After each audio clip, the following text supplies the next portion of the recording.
Let's bring in Texas resident and YouTuber Brandon Herrera, who has been on the ground in Texas assisting with these rescue efforts. Brandon, thank you for joining us.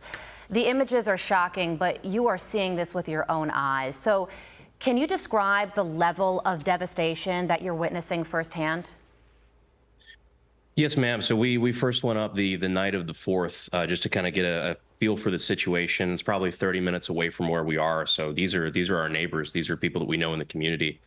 And it was shocking to see. There's cars and trees. It's hard to believe just how violent the water is. I've seen floods before. I've never seen anything quite like this. I mean, the amount of force behind rushing water. It's breaking trees like toothpicks. It's got Conex containers up in trees. It's kind of insane, the devastation.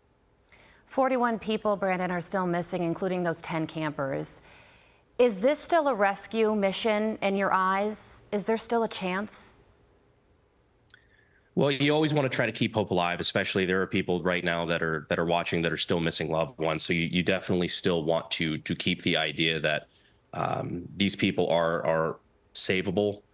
I mean, we found one yesterday. I was told that there was a rescue of someone who has survived yesterday, but at this point, I think it's mostly being treated as a recovery operation, unfortunately.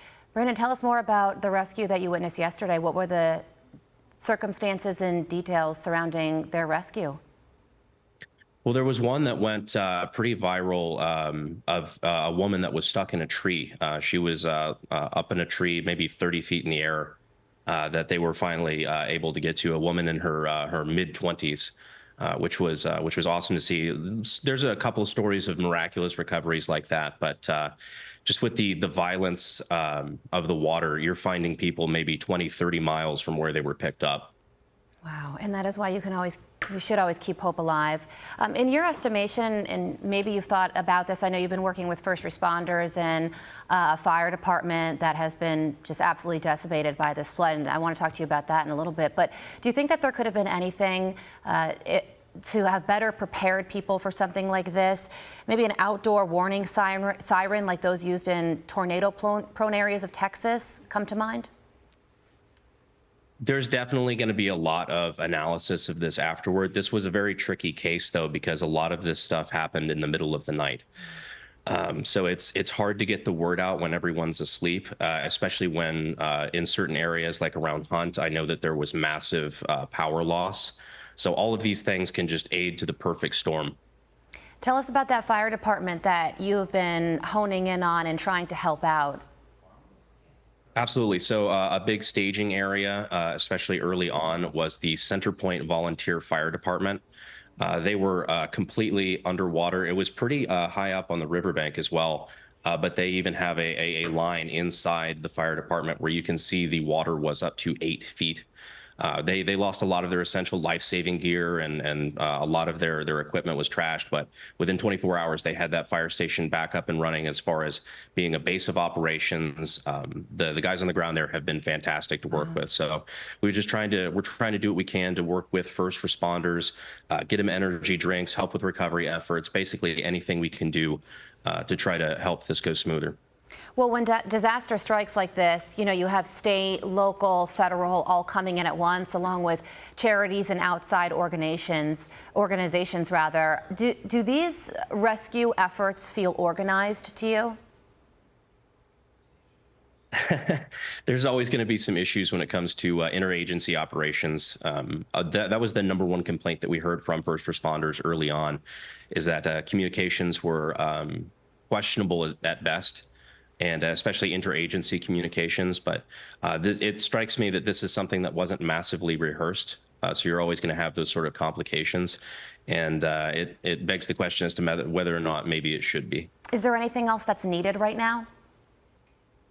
Right now, I think we have, which was really nice to see, an outpouring of support of people who want to come physically. I think the current word is to just keep back for now. We actually have an overwhelming swell of volunteers to where it's actually becoming an issue getting emergency response vehicles in and out of areas quickly. The biggest thing over the coming days is going to be financial support. financial support, resources, things like that to get money to where it needs to go. I think the one that we're telling people now, that you always have to be careful with this stuff because there's always people that pop up and you don't really know if the money is getting where it needs to go. The one we're told is pretty safe right now is communityfoundation.net. That's where we're trying to push people to now. Brandon, thank you for joining us and doing all you can to help your fellow Texas residents. Thank you guys so much. And realistically, we're just the volunteers. We get to go home and sleep in our own beds at the end of the night. There's a lot of first responders out here who don't get to do that. So those guys are the ones we need to lift up. Good point. Brandon, thank you. Thank you. And you can join Fox's support of the recovery efforts following these devastating floods by going to go.fox/TX flood relief. Your donations will support the Community Foundation of the Texas Hill Country's relief and rebuilding efforts. Meanwhile, agencies across Texas are flocking to the zones hit hard by the deadly floods. Our next guest is the Commissioner of the Agriculture Department, who is one of those agencies engaged with recovery efforts happening right now. Stay with us.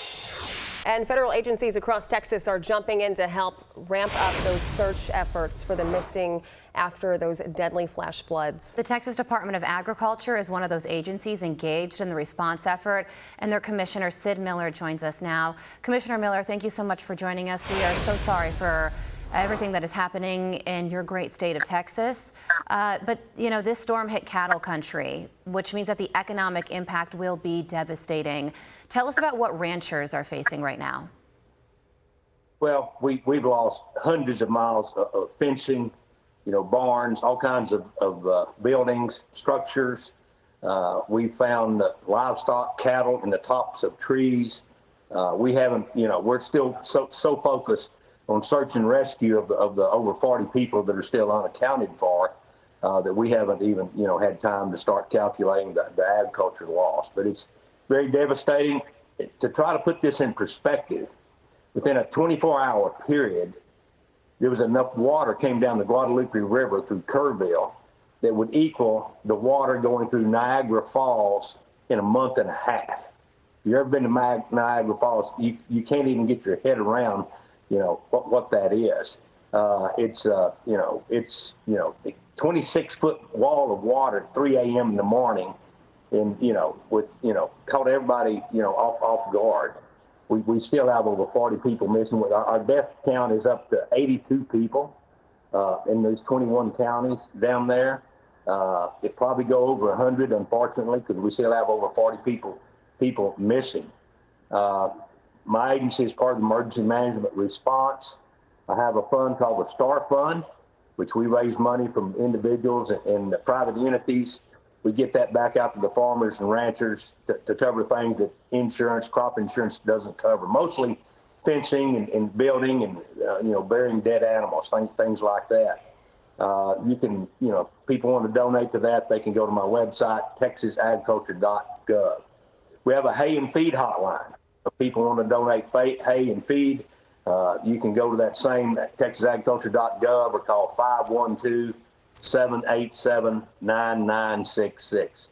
Most importantly of all, 3 years ago, I instituted a crisis hotline, a mental health hotline, a suicide hotline. It's called Agri-Stress. And I'm opening up that to any and every Texan, that's going through this mental anguish, that have lost loved ones or have loved ones that haven't been found or lost property. That number is 833-897-2474. 833-897-2474. So it's a very devastating flood. All hands on deck. We've been going 24/7 ever since it first hit. We're working with the governor, FEMA, local authorities, local sheriff's departments. We've got organizations coming in to feed people. My organization, we're in charge of the nutrition program. So we set up shelters for people. I'll be the one that goes in and make sure that everyone's fed and taken care of there. Sid, I certainly hope that people take advantage of that hotline because it is absolutely needed in situations like this. When you talk about the economic impact, obviously the loss of life is top tier and that supersedes everything, but it's not lost on anyone that the loss of livelihood is something that needs to be accounted for. When we talk about the economic impact of this, is this going to be just statewide or is this going to be nationwide? Well, we have 254 counties in Texas, and right now this is isolated to 21 counties, so about 10% of the state. But it could very well expand because we're still under flash flood warnings, much of the state. So we hopeful it doesn't expand, but it's certainly possible that it could. Very devastating in human life and property, but also agriculture has been disrupted. We've lost farm-to-market roads, bridges, utilities. We're out of power.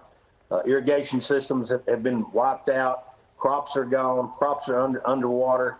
Missing livestock. It's tractors underwater. Implements washed away.